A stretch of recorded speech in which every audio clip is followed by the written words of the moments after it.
안녕하세요. 지혜로운 보험 솔로몬입니다. 건강의료보험 시스템은 대한민국이 정말 좋죠. 매달 내는 건강보험료가 결코 싸지는 않지만 건강보험공단에서는 신약과 신의료기술들을 계속해서 건강보험이 적용되는 급여화시켜서 사람들이 병원비 부담을 줄여주기 위해서 노력을 하고 있죠. 그 중에서 가장 큰 혜택 중 하나가 중증질환 산정특례제도입니다. 중증질환 산정특례제도란 진료비 부담이 높고 장기간 치료가 요구되는 질환에 대해서 건강보험 급여 부분이죠. 본인 부담금을 경감시켜주는 제도입니다. 암, 뇌혈관 질환, 심장질환, 희귀 및 중증 난치질환, 결핵, 중증화상, 중증외상, 중증치매죠. 표를 보시면 암, 뇌혈관 질환, 심장질환의 산정특례제도 시행 시기는 2005년 9월부터인데요. 2009년 7월부터는 희귀 및 중증 난치질환과 결핵이 산정특례제도에 포함이 되었으며 2010년 7월에는 중증화상이,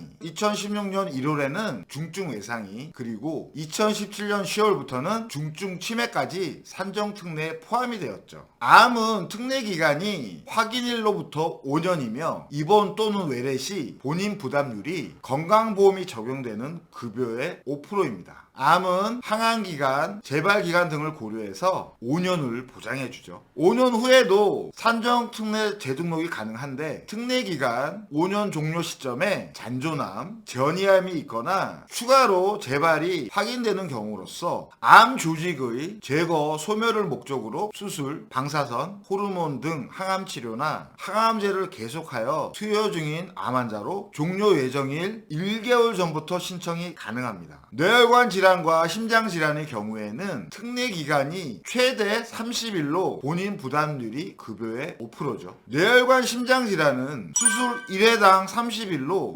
산정특례기간이 짧은 것이 특징인데요. 뇌혈관 심장질환은 수술하고 회복해서 사회에 복귀하려면 그래도 시간이 꽤 걸리고 재활이 필요하고 더 심한 경우 장애가 남을 수도 있는데 그 회복비용, 치료비용은 지원받을 수가 없죠. 후유증이 동반될 가능성이 높은 질환이지만 30일 이후 다시 수술을 하지 않는다면 산정특례에 적용받기 어려운 것도 사실입니다. 희귀 및 중증 난치 질환은 특례 기간이 5년인데 상세 불명 희귀 질환자는 1년이고 본인 부담률은 급여의 10%죠. 희귀 및 중증 난치 질환도 암과 마찬가지로 5년 후에 재등록이 가능한데 특례 기간 5년 종료 시점에 희귀 질환, 중증 난치 질환의 잔존이 확인되는 경우나 계속 치료 중인 경우로 등록 기준을 충족해야 하고 종료 예정일 3개월 전부터 신청이 가능하죠. 결핵은 특례 기간이 치료 종료일까지입니다. 본인 부담률도 아예 없는 0%고요. 중증화상은 특례기간이 1년인데 6개월까지 연장이 가능하며 본인 부담률은 5%죠. 중증외상은 특례기간이 뇌혈관, 심장질환과 같은 최대 30일이며 본인 부담률은 5%입니다. 중증치매는 산정특례 등록이 가장 최근인 2017년 10월에 됐죠. 중증치매는 특례기간이 5년이며 본인 부담률은 희귀 및 중증 난치질환과 같은 급여의 10%입니다. 이렇게 산정특례에 해당되는 중증질환을 알아봤는데요. 건강보험공단의 산정특례 제도는 국가에서 해주는 사회기초보장의 역할은 충실하게 해주지만 부족한 부분이 있는 것도 사실이죠. 크게 두 가지 부분을 보면요. 첫 번째, 급여 항목만 본인 부담금이 경감이 되고 비급여 항목은 제외된다는 겁니다.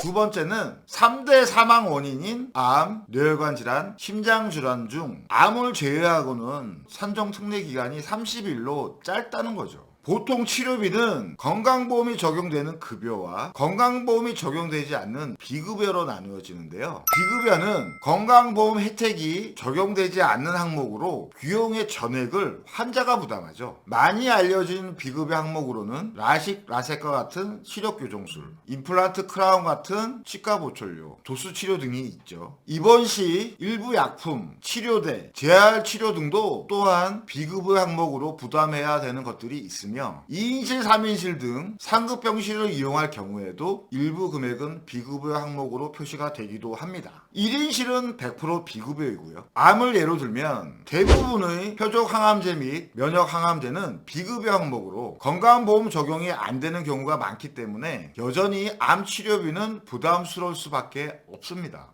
면역 항암제는 한번 투여할 때 500만원, 600만원의 비용이 발생한다고 하는데 이게 건강보험을 적용을 위해서는 여러 가지 조건들이 붙게 되죠. 가장 이상한 조건은 1차 치료가 실패한 경우 2차 치료부터 보험 적용이 되거나 면역 수치가 조건에 맞아야 한다는 겁니다. 일부 항암제는 알려진 부작용이 너무 많아서 이미 많은 사람들이 면역 항암제를 사용하고 있는데 왜 1차 치료부터 급여 적용이 안 된다는 점이 좀 안타깝네요. 산정특례제도의 신청은 본인이 직접 건강보험공단에 신청할 수도 있지만 보통은 확진을 받은 이후 병원에서 제공해주는 서류에 간단하게 정보를 입력해서 병원 등의 요양기관에서 대행 등록 신청을 하죠. 요양기관이 신청 대행을 하면 등록번호가 부여됨으로써 산정특례가 적용되어 치료비가 경감이 되는 거죠.